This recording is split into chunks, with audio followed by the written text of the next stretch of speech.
So, welcome everyone to our celebration service. My name is Heather O'Day, and I'm the music director here at the Sonoran Desert Center for Spiritual Living.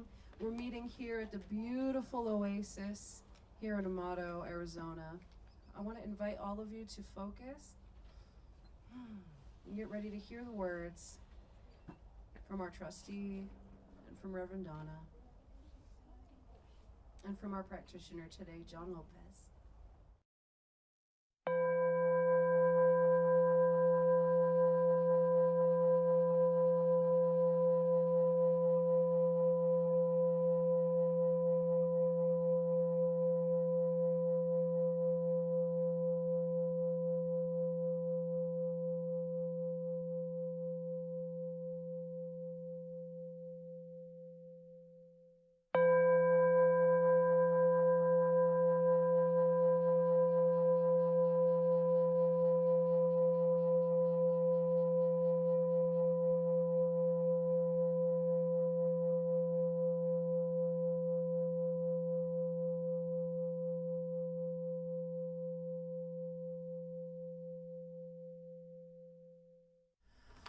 Good morning.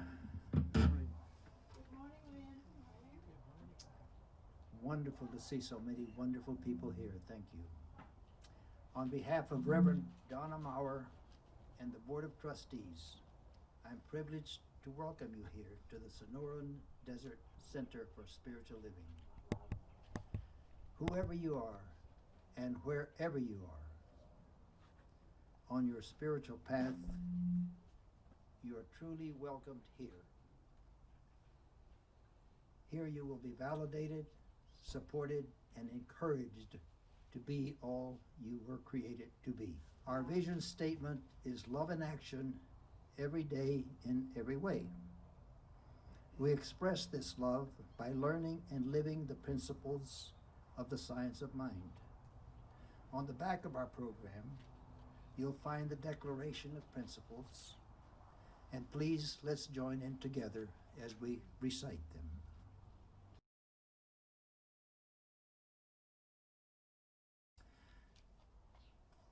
Thank you, those of you who have set up the facility out here. It's appreciated. Thank you so much. But thank you all for doing that. And now, I'd like to invite you to do just a little bit of an exercise with me. As you look around and see people that you have not seen in a good while, please close your eyes, pick one of those persons, and give the biggest embrace that you possibly can. Feel the oneness with that person and the oneness with everyone here, desiring the same results from these meetings.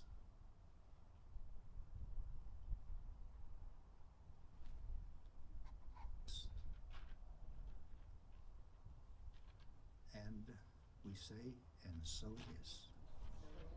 Thank you.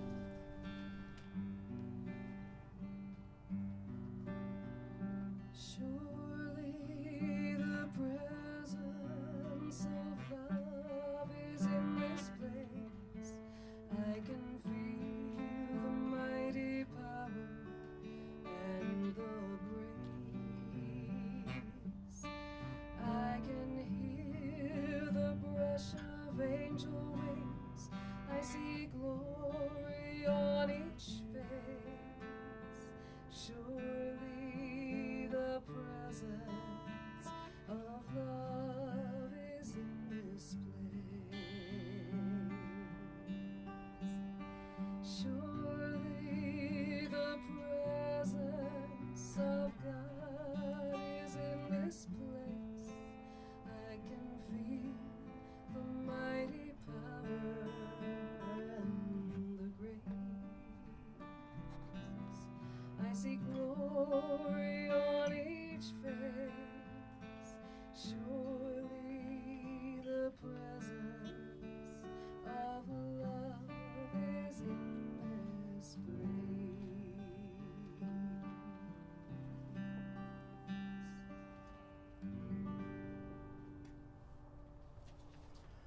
Good morning.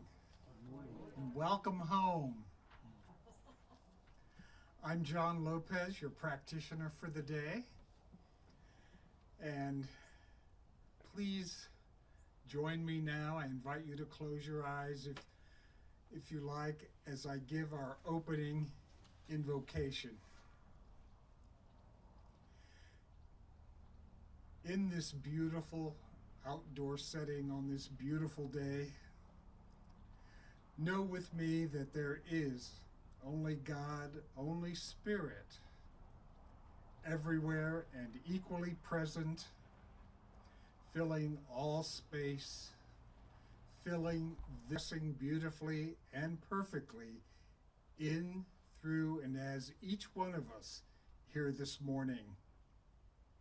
I know that this service is already a perfect divine idea in the mind of God, as expressed through Heather's beautiful music and Reverend Donna's inspired words.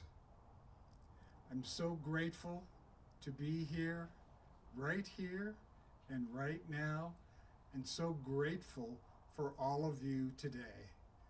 And join me in saying, and so it is.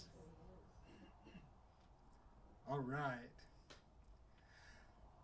So today's spiritual reading is from This Thing Called You by Ernest Holmes.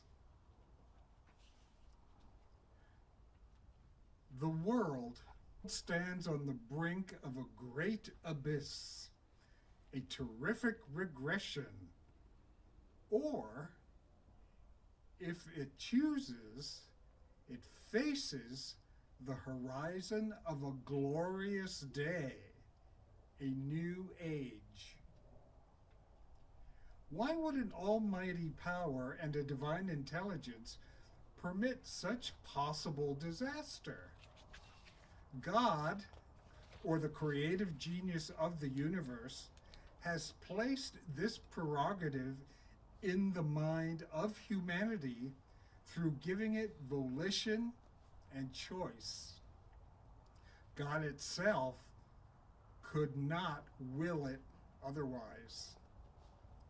You are already a spiritual being.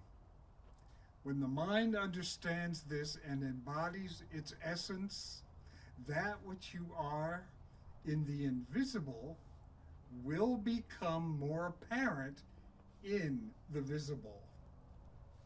Let us suppose that you are spirit, soul, and body, that your spirit already is perfect, an individualized center of consciousness of God. God has made you out of itself. The only material it had was the substance of its own being. The only mind it had to implant in you was its mind. The only spirit it had to impart was its own spirit. But you are an individual gradually awakening to the greater possibility. Life not only created you as an independent being, it also implanted a unique something within you. It will never be duplicated. This is a real myself, quote unquote, which forever exists in pure spirit. Since you're an individual, you can either accept or reject your own spirit, of course, because no one can take it away from you. Every desire you have for betterment in life is some echo of that deep within which forevermore proclaims, "Behold, I make all things new."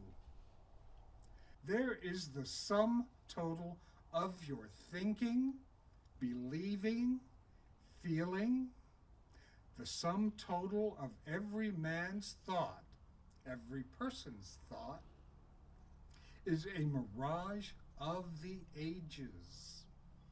The mind is filled with the accumulated doubts of the ages, as though a vast abyss of doubt, fear, and uncertainty were standing between you and your desires.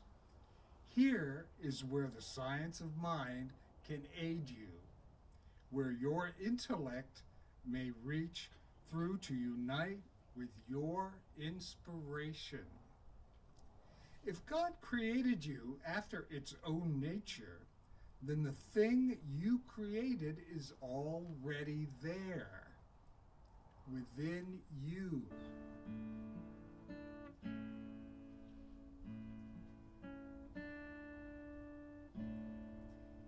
Peace, infinite peace, is at the center of my being. Peace, infinite peace, is at the center of my being. Peace, peace,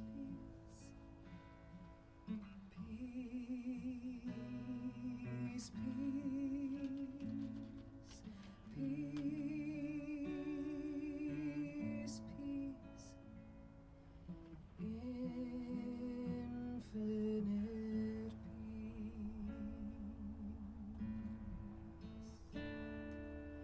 Peace, infinite peace, is at the center of my being.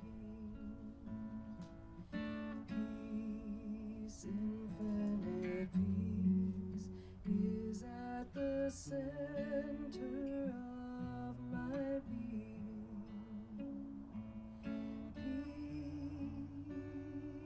Peace, peace, peace, peace, peace,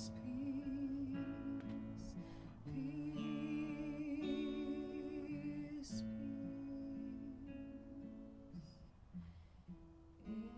infinite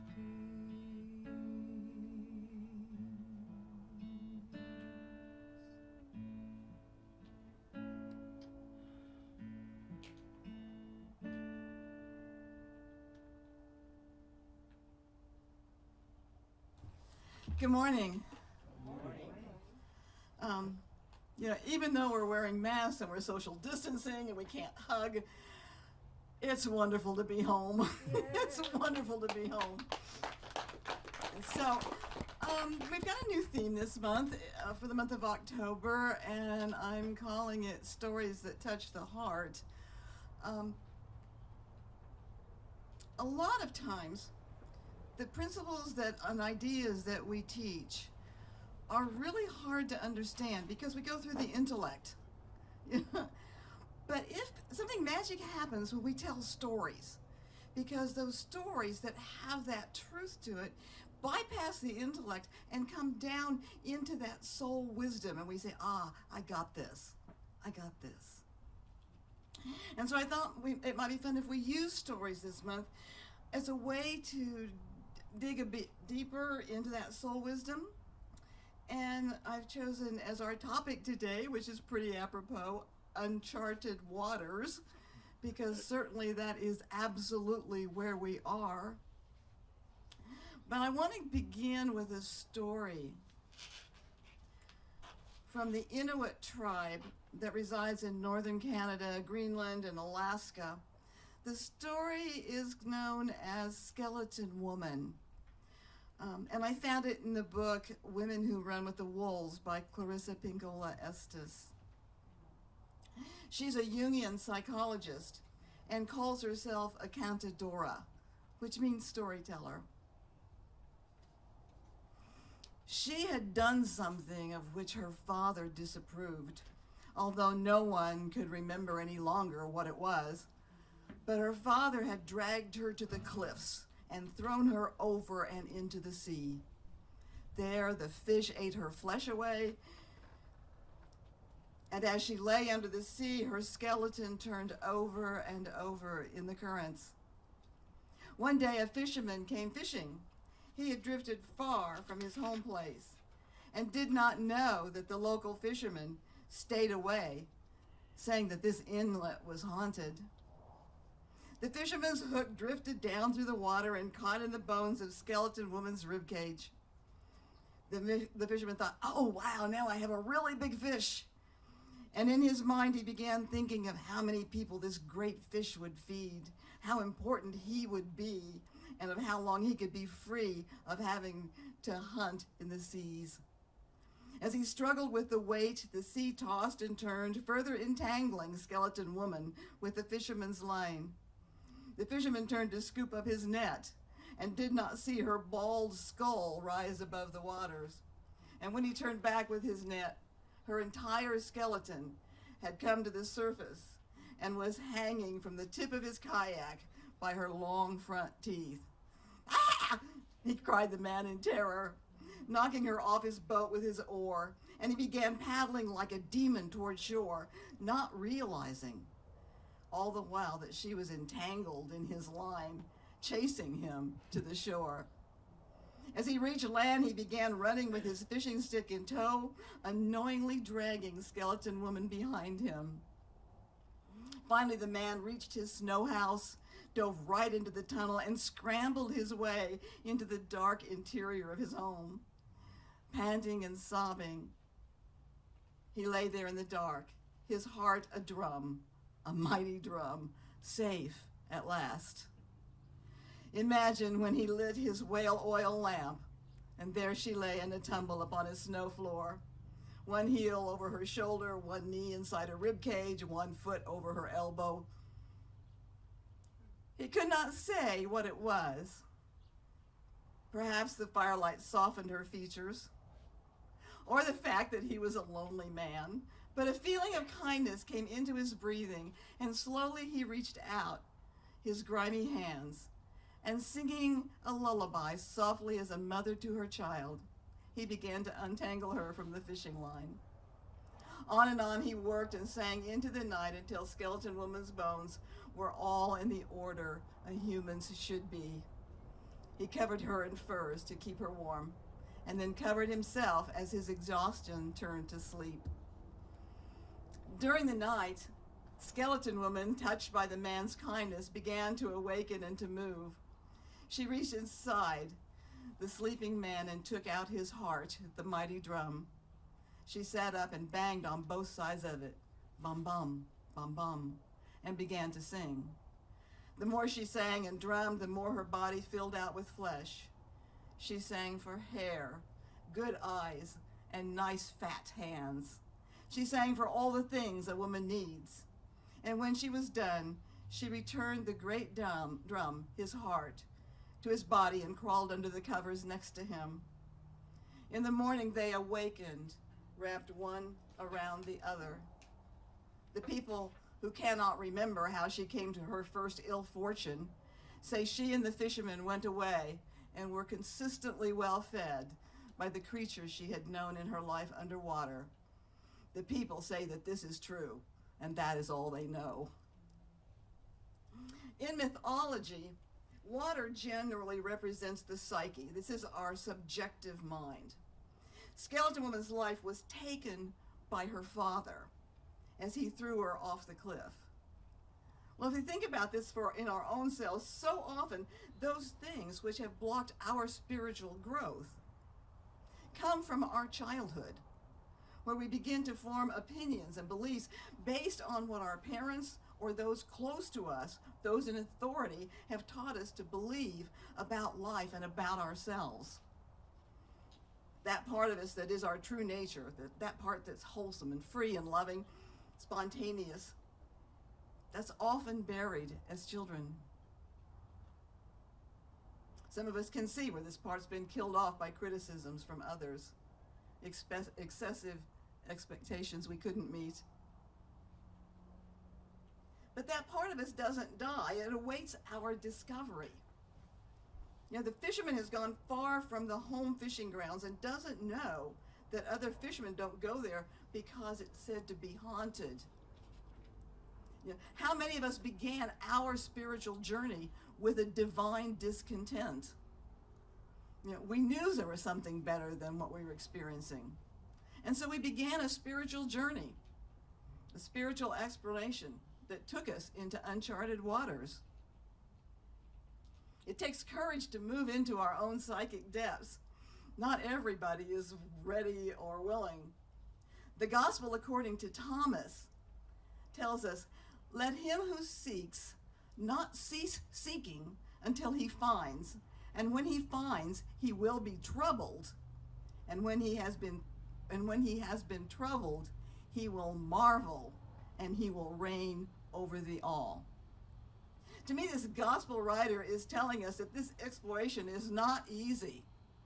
We might find ourselves troubled or fearful or embarrassed or sad. But once we've shed light on these dark places, then we have a new authority over our own lives, a new sense of power, a power that comes from the recognition of our own divinity. When the fisherman first feels the pull of the line, he thinks, now I have a really big fish. And he begins to think of his own importance.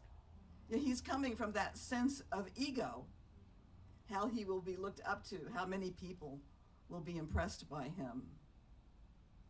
And often when you and I begin a spiritual journey, it's for our own ego wants and needs. It's about using the power of our mind to get rich, to manifest material things. When I first came into science and mind, we called them the 3 Ps: princesses, palaces, and parking spaces. The fisherman has not hooked a big fish and is frightened by the skeleton he has brought up from the depths of the waters. But the skeleton won't release from his hook. And I think when you and I start our spiritual exploration, something tells us that we can't go back. Once we start this process, we can't go back. We're hooked to a new way of thinking that propels us forward through our fears, through our uncertainties, because deep down, we know that this exploration will change our lives forever. So we are no longer driven by the acquiring of things, but by something bigger and of significantly more value. Once in his igloo, the fisherman, thinking himself safe, lights his oil lamp to find skeleton woman in a heap on his floor. And I love the lines. He could not say later what it was. Perhaps the firelight softened her features or the fact that he was a lonely man. But a feeling of kindness came into his breathing, and slowly he reached out his grimy hands. And singing a lullaby softly as a mother to her child, he began to untangle her from the fishing line. When you and I begin to shed light on those things that once kept us in bondage, those feelings of unworthiness, of being unloved, of the world not being a friendly place, then we start to soften toward ourselves. Because you and I know that there's no critic outside that is worse than the one inside of us. Years ago, in one of the classes that I taught, we were talking about some old guilts that were still haunting us. And one woman who had just turned 80 talked about the story that when she was 6 years old, she stole a piece of gum from her teacher's desk and would not admit to it when the teacher said, "Who did this?" She was carrying that guilt for 74 years. And she's not alone. You and I, if we look down in it, we're still carrying some of those things too. Llewellyn Von Lee, who's a current day Sufi mystic, he says, through the mystery of our inner work, darkness is turned into light. The chaos and confusion of our unconscious, which the alchemists term the prima materia, gradually and miraculously reveal a higher center of consciousness, which is none other than our innermost self. It's called the face that we had before we were born. And this is the self, the divine child, which was always present within us, but hidden beneath layers of ego and conditioning. So as the light softens the features of Skeleton Woman, the fisherman begins to have new feelings toward her. And now he's no longer frightened, but starts to unravel her, putting her in order and wrapping her with furs to keep her warm. And this is what you and I go through. This is our own process in discovering our own buried treasure within. We stop running from our fears and our old beliefs, and we look at them through the light of love so that they and we start to transform. When the psychic or subjective side of us begins to change, we don't see it at first because it's happening on the inside of us. Our story tells us that after he had covered Skeleton Woman, the fisherman goes to sleep. And during his sleep, Skeleton Woman comes to life, empowered by the tenderness and kindness that this man has showed her. She uses his heart as a drum, fleshing herself out so that by morning she has become his lover and soulmate. What we change on the inside is reflected then on the outside. Change your thinking, change your life. We say it all the time, but it's not just a pithy statement. It is very, very profound. We must change from the inside first, and then those outer appearances change as a result of our shift in perception. And those things that were darkest within us often become the source of our greatest light. Those things that we feared often become our greatest strengths. Our founder, Dr. Ernest Holmes, says the larger part of our mental life is submerged. The habitual patterns of thought, which are subjective, automatically determine our physical and mental reactions. In this way, we are more or less hypnotized from the cradle to the grave. The road to self-discovery often calls for a clearing away of the underbrush of ignorance, fear, superstition, and sense of isolation, which have made us feel we are unworthy, unheld, and lost. So we stop using the creative or the power of the universe to produce limitation in our life and instead begin to awaken to our vast possibilities. So in our story, the fisherman could not find his beloved without first fishing in uncharted waters, coming face to face with his fear and transforming them in the soft light of love. And Skeleton Woman could not become his beloved without the aid of the fisherman's heart. This is the mystical meaning of ourself with God.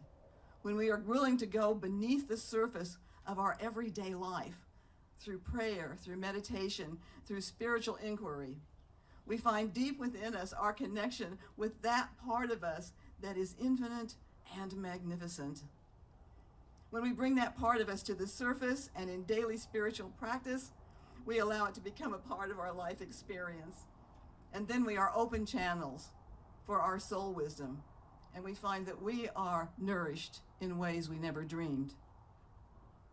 The people who cannot remember how Skeleton Woman came to her first ill fortune say she and the fisherman went away and were consistently well fed by the creatures she had known in her life underwater. The people say that it is true, and that is all they know. Thank you. Namaste.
is why I'm here. Let me give and then receive. If love is why I'm here, let me be an open channel. If love is why I'm here, let me give and then receive.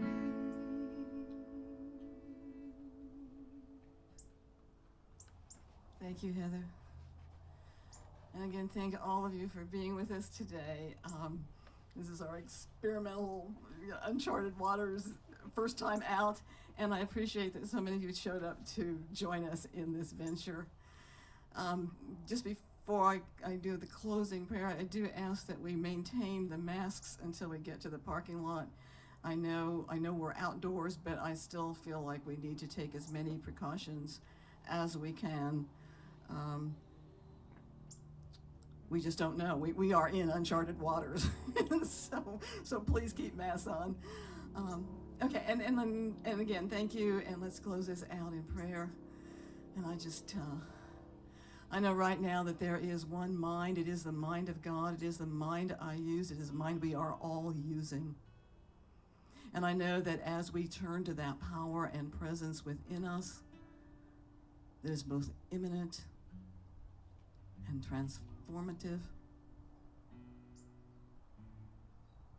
that we can speak our word with authority because we are speaking from our God self, from the face before we were born.